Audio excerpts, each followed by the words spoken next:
우리 주변에는 이런 사람들이 있습니다. 스스로 사람 보는 눈이 좋다고 생각하는 사람들이지요. 그럼 그 사람 주변엔 평생 곁에 둘 사람만 있는 걸까요? 오늘은 무슨 일이 있어도 평생 곁에 두어야 할 사람은 어떤 사람인지 알아보겠습니다. 이런 사람과 가깝게 지내면 가까이 하는 것만으로도 우리가 발전할 수 있습니다. 첫째, 모르는 것을 모른다고 하는 사람을 가까이 해야 합니다. 무언가를 알면 그것을 떠올리고 모르는 것도 아는 것처럼 행동하는 사람들이 있습니다. 자신이 무언가를 잘한다고 생각하는 사람들은 사실 본질에 대해 아무것도 모르는 사람들입니다. 대부분의 사람들은 나는 많은 것을 안다 생각하지만 정작 가장 잘 알아야 하는 본인에 대해서는 정확히 파악도 못한다는 것입니다. 스스로 어떤 부분에 있어서는 부족할 수 있다는 것을 인정하고 그 부분을 고쳐나가는 사람을 가까이 해야 합니다. 사람은 모든 것에 대해 알 수 없고 모든 것을 알 필요도 없는 법입니다. 두 번째, 돈이 많아 부유한 사람보다는 지혜가 부유한 사람과 어울려야 합니다. 돈은 일시적인 만족을 줄 뿐이지만 지혜는 평생토록 마음을 부자로 만들어줍니다.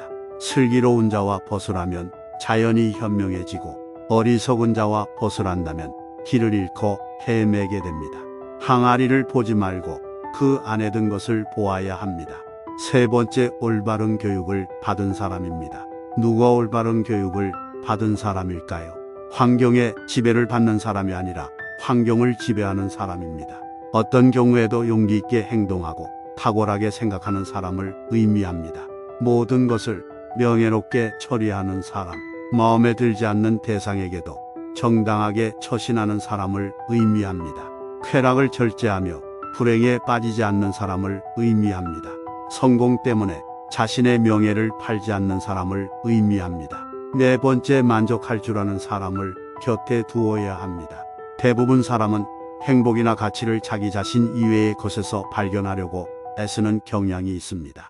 현재의 생활 또는 미래의 생활 등 자기 자신 이외의 것에서 행복을 얻으려는 사람입니다. 그 사람은 탐욕적인 사람입니다. 그릇이 차면 넘치고 사람이 자만하면 한쪽이 차지 않습니다. 만족을 알고 항상 만족하게 여기면 한평생 욕을 보지 않을 것입니다. 그칠 때를 알아서 그치면 한평생 부끄러움이 없을 것입니다. 다섯 번째, 모든 언행을 칭찬하는 사람보다는 결점을 말해주는 사람을 가까이 해야 합니다. 달콤한 음식은 몸에 해롭고 입에 쓴 음식은 몸에 좋은 법입니다. 말도 이와 마찬가지로 사람인 이상 결점이 있기 마련인데 이런 결점을 말해주지 않고 모든 언행을 칭찬해주는 사람은 나에게 전혀 도움이 되지 않습니다. 내가 잘못된 길로 빠지지 않도록 결점을 친절하게 말해주는 사람을 가까이 해야 합니다. 여섯 번째, 잘 들어주는 사람입니다. 자연은 우리에게 두 개의 귀와 두 개의 눈을 주었고 혀는 오직 하나만을 허락하였습니다. 이것이 왜일까 생각해보면 분명 말하기보다는 듣고 보기를 더 많이 하라는 하늘의 뜻일 것입니다. 말을 제일 잘하는 사람은 논리적으로 말하는 사람이 아니라 남의 말을 잘 들어주는 사람임을 명심해야 합니다. 일곱 번째, 자기 부모를 섬길 줄 아는 사람입니다. 절대로 자기 부모를 섬길 줄 모르는 인간과는 벗하지 마십시오. 왜냐하면 그는 인간으로서의 첫걸음부터 벗어났기 때문입니다.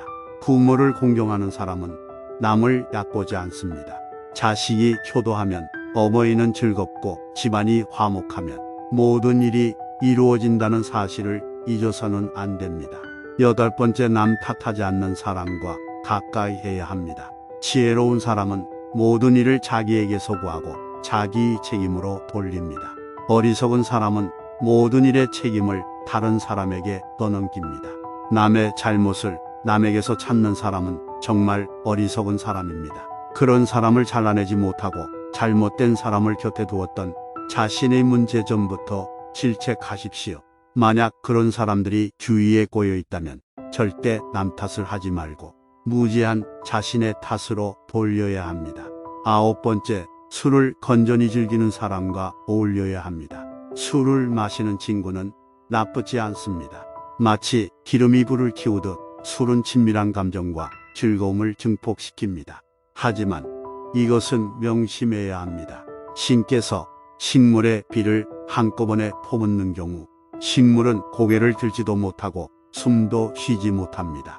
하지만 식물에 알맞은 양만큼의 수분만 공급된다면 식물은 꽃을 피우고 열매를 맺게 됩니다. 그것과 마찬가지로 우리도 지나치게 술을 마시면 우리 몸은 비틀거리고 판단력은 흐려지며 말은 어눌해집니다.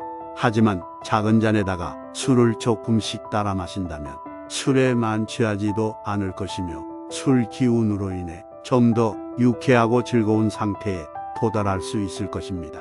하지만 명심하십시오. 행복하다는 이유로 술을 마시되 불행하다는 이유로 술을 마시지 마십시오. 술이 없을 때 비참해진다면 마시지 말고 술이 없어도 행복하다면 마셔도 됩니다. 술이 필요하다는 이유로 술을 마시는 음주는 당신을 죽음과 지옥으로 이끌 것입니다. 하지만 술이 필요하지 않을 때 마시는 음주는 최상의 지혜로운 건강입니다. 10번째, 반성할 줄 아는 사람을 가까이 해야 합니다. 반성하지 않는 삶은 살 가치가 없습니다. 인간은 신이 아니기 때문에 누구나 실수할 수 있고 그것은 당연합니다. 인간의 올바른 삶의 가치는 반성의 여부에서 차이가 극명하게 갈립니다. 실수는 누구나 할 수 있지만 같은 일을 반복해서는 안 됩니다. 반성하는 자는 과거를 통해서 미래를 만들어 가지만 반성하지 않는 자는 미래를 좀 먹게 됩니다. 우리가 과거를 기억하고 반성해야 하는 이유는 이미 흘러간 시간에 대해 후회하기 위함이 아니라 앞으로 살아갈 날들에 대해 준비하기 위해서입니다. 반성의 뜻은 되돌아가는 게 아니라 앞으로 나아가기 위해서라는 걸 잊지 마시기 바랍니다.